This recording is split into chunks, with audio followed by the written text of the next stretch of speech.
از باغ‌های جنت که دوست داشت یک جایی مشهور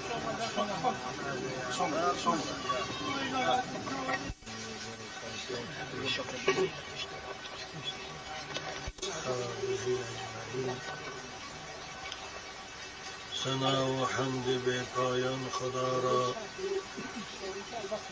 که سمعش در وجود آورد ما را. هر دم از ما صد درود و صد سلام بر رسول و آل و اصحابش تمام.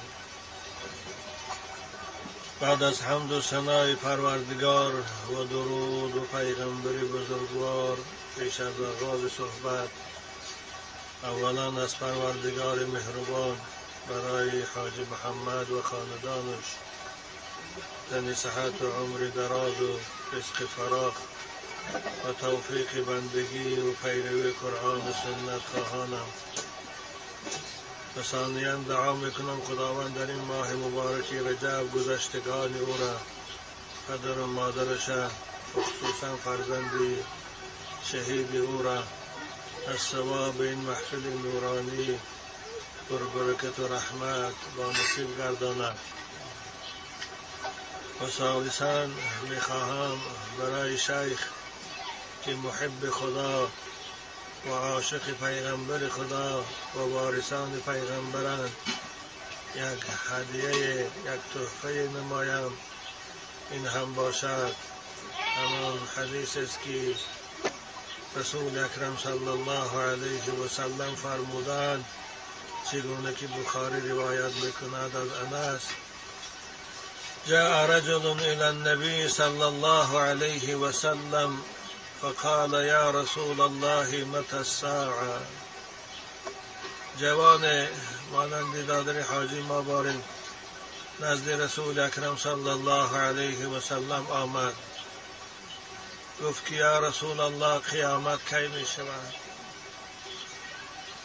پیغمبر بزرگوار گفتند قیامت آمده نیست و در آمدن قیامت شکی نیست.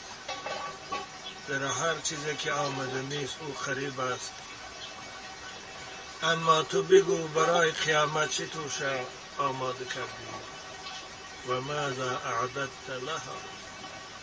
برای قیامت، برای او روزی سخت دهشتناک، برای آن روزی که پدر از فرزند می‌گریزد و فرزند از پدر، مادر از دختر می‌گریزد و دختر از مادر، شوهر از خانمش می‌گریزد و خانم از شوهر.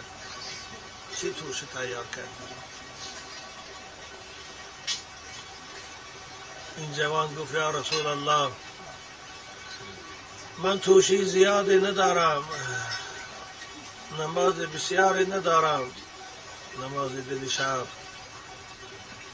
روزی بسیاری ندارم، خیر احسان زیادی ندارم که با آن تکیه کنم. آره عزیزان، ما هر قدر که نمازم خوانیم، هر قدر که ذکر خدا را گوییم، هم نسبت به اون نعمت هایی که خدا به ما داده است هیچ است. برای هر یک نفس ما یک نعمت است، برای او باید یک شکرانه کرد. برای یک نفس دو بار شکر باید بود، یکی برای فرو بردن، یکی برای برآوردن.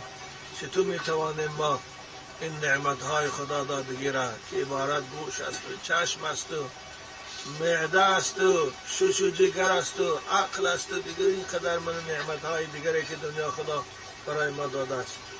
با تعبیر قرآن و این تعدوا نعمت الله لا تحصوها، چگونه ما این شکرانه به جا آورده میتوانیم؟ نوا سعدی بزرگوارم میگد از دست و زبانی که برآید که از عهده شکرش بدر آید، بنده همان به که به تقصیر خویش عذر و به درگاه خدا آورد، ورنه سزاوار خداوندیش کس نتواند که به جای آورد. بنابراین من روزی بسیاری ندارم، نماز زیادتی ندارم، صدقات و احسان زیادی ندارم، اما فقط یک توشه دارم، یک دست آویز دارم، یک جای